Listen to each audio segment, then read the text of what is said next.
దేవుని ప్రజలకు కొన్ని ఆహార నియమాలు పేర్కొనబడ్డాయి. పరిశుద్ధుడైన దేవుడు తన బిడ్డల ఆహార విహారాలను గురించిన కట్టుబాట్లను గురించి మాట్లాడుతున్నాడు. ఇప్పుడు దేవుని బిడ్డల ప్రవర్తన, ఆహార విహారాదుల విషయం వర్ణించబడింది. ఆ మాటకొస్తే దేవుని ప్రజల జీవితంలో అంతా పరిశుద్ధమే. తినే తిండి, వినే సంగతులు, చేసే పనులు, తలంచే తలంపులు, వైఖరులు అన్నీ పరిశుద్ధమై ఉండాలని దేవుని సంకల్పం. సోదరీ సోదరులారా, వింటున్నారా? గుడిలో ఆరాధన ఎంత పరిశుద్ధమో, గుడి వెలుపల నీ ప్రవర్తన కూడా అంత పరిశుద్ధమై ఉండాలి. ఏమి చేసినా దేవుని మహిమార్థమై చెయ్యాలి. జీవితాన్ని 2 విభాగాలు చేసుకోవద్దు. అది ఆత్మ సంబంధం, ఇది శరీర సంబంధం అంటూ 2 శాఖల క్రిందికి జీవితాన్ని విభజించుకోవద్దు. అంతా ఆత్మ సంబంధమే. దేవుడు తన ప్రజలు ఏమి తినాలో ఏమి తినకూడదో లేవియ కాండంలో స్పష్టంగా చెబుతున్నాడు. దేవుని బిడ్డల జీవితాలలోని ప్రతి చిన్న సంఘటన దేవుడు నిర్దేశించినదే. భోజనము చేసినా పానము చేసినా దేవుని మహిమార్థమై చేయాల్సిందే. సోదరీ సోదరులారా, మన జీవితాలలో ఎన్నెన్నో సమస్యలు తలెత్తుతూ ఉంటాయి. ఎంత పెద్ద సమస్య అయినా అది దేవునికి చిన్నదే. ప్రతిదీ దేవునికి చెప్పాలి. దేవునికి మన పట్ల ఎంతో శ్రద్ధ. ప్రతి విషయాన్ని గురించి ప్రార్థించాలి. దేనిని గూర్చి చింతించకూడదు. ఆహార నియమాలు మన ఆరోగ్యానికి సంబంధించినవి. కొన్ని జంతువులు పరిశుద్ధం, మరికొన్ని జంతువులు మాంసాహారులు నిరభ్యంతరంగా తినదగినవే. ఇదేమీ మతాచారం కాదు, ఆరోగ్య జీవితానికి అవసరమైన హెచ్చరికలు. అయినా దేవుని రాజ్యం భోజనము కాదు, పానము కాదు. పరిశుద్ధాత్మానందమే దేవుని రాజ్యం. భౌతిక విషయాలలోనే కాదు, ఆధ్యాత్మిక విషయాలలో కూడా దేవుని ప్రజలు తమ ప్రత్యేకతను నిలువబెట్టుకోవాలి. అలాగే క్రైస్తవులు కూడా ఈ నూతన నిబంధన కాలంలో ప్రత్యేకమైన జనం, దేవుని సొత్తైన ప్రజలు. ఈ రోజున క్రైస్తవులు గమనించవలసిన సత్యం ఒకటున్నది. విశ్వాసులు శరీరాన్ని ఆరోగ్యంగా ఉంచుకోవాలి. శరీరాన్ని నిర్లక్ష్యం చేయకూడదు. శరీరం పరిశుద్ధాత్మకు నిలయం. భోజనం విషయంలో పట్టింపులు ఉండకూడదు. ఏదైనా తినవచ్చు లేదా మానేయవచ్చు, కాని ఆరోగ్యకరమైన ఆహారం తినాలి. బలవర్ధకమైన భోజనం మనకు మంచిది. భోజనంలో ప్రత్యేకంగా ఆధ్యాత్మిక విలువలు ఉండకపోవచ్చు గాని ఆరోగ్యం ఆధ్యాత్మికానికి ఎంతో దోహదపడుతుంది. ఆహారం విషయంలో మూఢనమ్మకాలు దేవుని బిడ్డలకు ఉండకూడదు.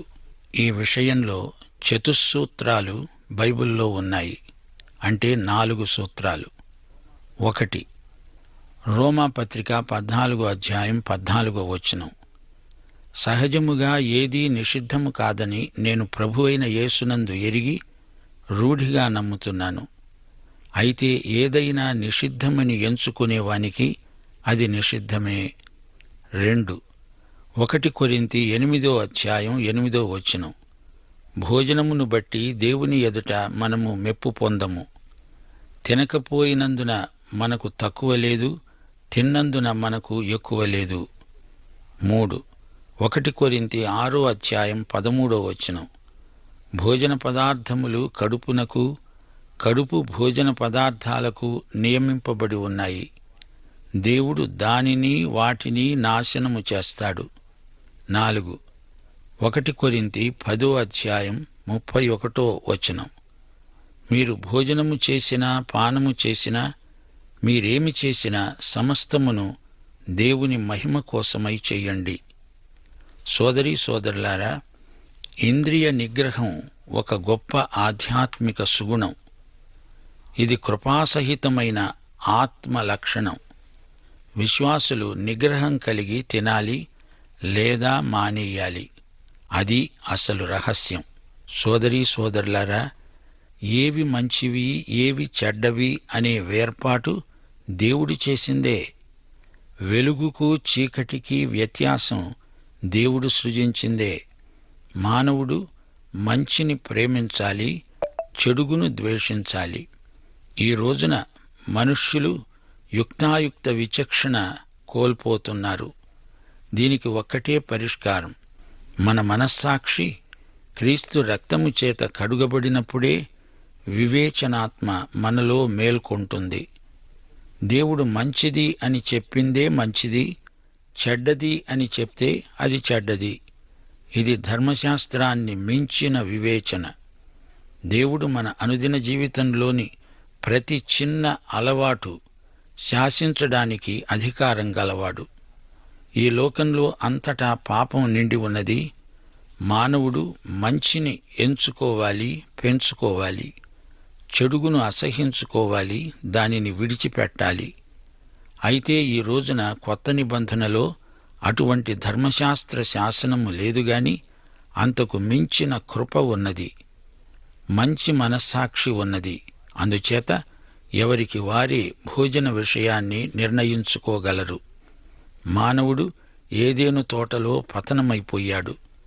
అయితే మానవుడు ఈ రోజున క్రీస్తునందు తిరిగి లేచాడు. అయినప్పటికీ మానవుడు నైతికంగా ఏదో ఒక తీర్మానము చేసుకోవలసి వస్తుంది. పేతురు మిద్దెపై పరవశించి దుప్పటి దర్శనం చూచాడు. అందులో అనేక రకాల జంతువులున్నాయి. దేవుడు తిను అంటే పేతురు తినను అంటున్నాడు. ఆదాము హవ్వలను పండు తినవద్దు అంటే వారు తిన్నారు. ఈ రెండూ గొప్ప తప్పులే. అపొస్తలుల కార్యములు 10వ అధ్యాయం 11 నుండి 15వ వచనం వరకు పేతురు అన్నాడు, వద్దు ప్రభువా, నిషిద్ధమైనది అపవిత్రమైనది ఏదైనను నేనెన్నడూనూ తినలేదే. కాని దేవుడన్నాడు, నేను పవిత్రము చేసిన వాటిని నీవు నిషిద్ధమైన వాటినిగా ఎంచవద్దు. దేవుడు శాసనం చేస్తాడు, మానవుడు దానిని పాటించాలి. వద్దు అని చెప్పకూడదు. దేవుడే సకల ప్రాణులను సృజించాడు. అయితే ఇందులో ఒక విశేషం ఉంది. జంతువులలో కొన్ని మంచివి, కొన్ని మంచివి కావు అని దేవుడన్నప్పుడు మానవుని వినియోగం దృష్ట్యా దేవుడు ఆ మాట అన్నాడే కాని జంతువులను పాపులని పరిశుద్ధులని దేవుడు అనడు. ఉదాహరణ చెప్తాను. సింహము అపవిత్ర మృగమే. అయినా సింహము యేసు ప్రభువుకు సంకేతం. యేసుక్రీస్తు యూదాగోత్రపు సింహం. సింహం యూదాగోత్రానికి జాతీయ సంకేతం.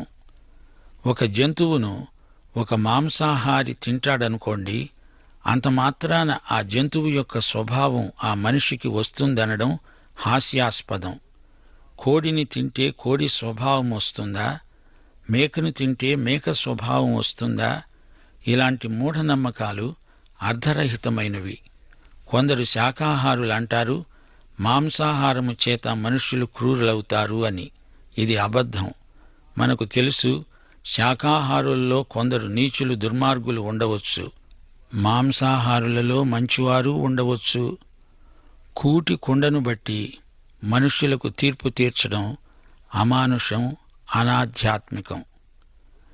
భోజన విషయంలో మంచి తీర్మానాలు చేసుకోవడం సజ్జనుల లక్షణం. మాంసాహారమా శాకాహారమా అనే వివాదం అనవసరం. ఈ 2 రకాల ఆహారాలలో మనకు ఎన్నో వస్తుపాఠాలు లభిస్తాయి. దినములు చెడ్డవి గనుక మీరు సమయమును పోనీయక సద్వినియోగము చేసుకుంటూ జ్ఞానుల వలె నడుచుకోవాలి. దేవుని వాక్యాన్ని నెమరు వెయ్యాలి, జ్ఞానులై నడుచుకోవాలి. 2 తిమోతి 3వ అధ్యాయం 14-15 వచనాలు. క్రీస్తు యేసునందు ఉంచవలసిన విశ్వాసము ద్వారా రక్షణార్థమైన జ్ఞానము నీకు కలిగించుటకు శక్తిగల పరిశుద్ధ లేఖనములు బాల్యము నుండి నీవు ఎరుగుదువు గనుక నీవు నేర్చుకొని రూఢి అని తెలుసుకొన్నవి ఎవరి వలన నేర్చుకున్నావో ఆ సంగతి తెలుసుకొని వాటి యందు నిలకడగా ఉండు.